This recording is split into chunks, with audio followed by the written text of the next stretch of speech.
To my channel सबैजनालाई स्वागत छ। सन्चै आरामै हुनुहुन्छ होला। हामी चाहिँ तिहारको अघिल्लो दिन चाहिँ सेलरोटी बनाउँदै हुनुहुन्छ दिदीले। असाध्यै राम्रो भएको के साथीहरू। अहिले फेरि सेलरोटी कस्तो मिठो, खाने बेला पनि मजाले घिउ आउने दिदीले बनाउनु भएको। यस्तो मिठो सेलरोटी बनाउनु भयो अघिल्लो दिन। त्यसपछि फेरि बेलुका मेरो साथी आउनु भएको थियो कि पोखरादेखि, मिनाकेसी। तर हामीले दुईजनाले माया माया भन्छौँ। अनि फुलसुल माला उनी हो। त्यसपछि सुतेको, बिहान उज्यालो भएर सुतियो, थोरै माला बुनेर। अनि त्यो दिन बेलुका सुतियो। अनि फेरि यो नानीलाई भिडियो बनाइदिए भनेको कस्तो ठाडो मुख खिचेछ के साथीहरू। अनि मैले चाहिँ त्यो फुल च्यातेर दिने, अनि मायाले चाहिँ फुल माला बुन्दै हुनुहुन्छ के साथीहरू। हामी त्यति गरेर सुतेको।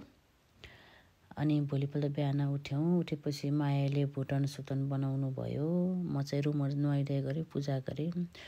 त्यसपछि त्यहाँ मुलाहरू बेलुकै काटेर सुतेको थियौँ। अनि प्याज मुलाहरू अचारको लागि बिहान भ्याइन्न भनेर के। अनि यहाँ पानी तार्दैछ।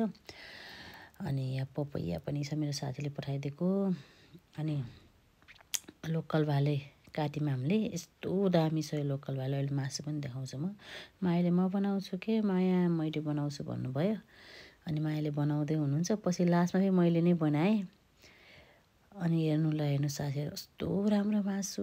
यो भालेको जस्तो मासु त मैले खाएकै थिएन अहिलेसम्म। यति मिठो छ, हेर्नु न कस्तो अठिलो मासु छ कि, यस्तो मिठो थियो।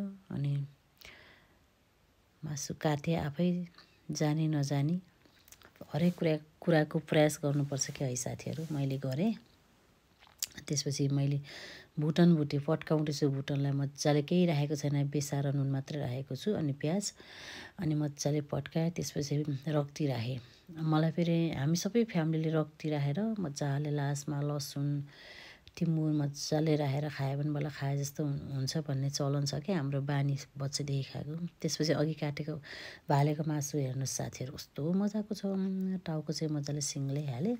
हेर्नु न त्यहाँ कस्तो मासु, कति अठिलो छ क्या, काँच्चै खाने जस्तो छ त्यो राम्रो मासु। त्यो सबै पकाइसकेपछि रेडी हुन गयो। त्यसपछि यहाँ छोरीहरूले आउँदाखेरि भाइलाई मन्साउँदै रहेछन्।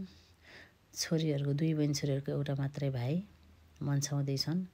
अब मन्साएर हाम्रो अब चलन चल्ती अनुसार मन्साउने, अनि पानी फाल्ने, 3 डुप्टामा फाल्ने भन्ने हुन्छ नि, अमिलो धुपबत्ती अनि सेलरोटीहरू चलन चल्ती परम्परा अनुसार गरिरहेका छन्। अनि दुई बहिनी मिलेर ठुलो दिदीले टिका लगाइदिँदैछ। अनि सानो छोरी मिनाक्षीले फेरि हात लगाएकी छिन् त्यहीँ। अनि मजाले टिका लगाउने कार्यक्रम हुन्छ यसमा। मजाले टिका टाला कस्तो मजाले।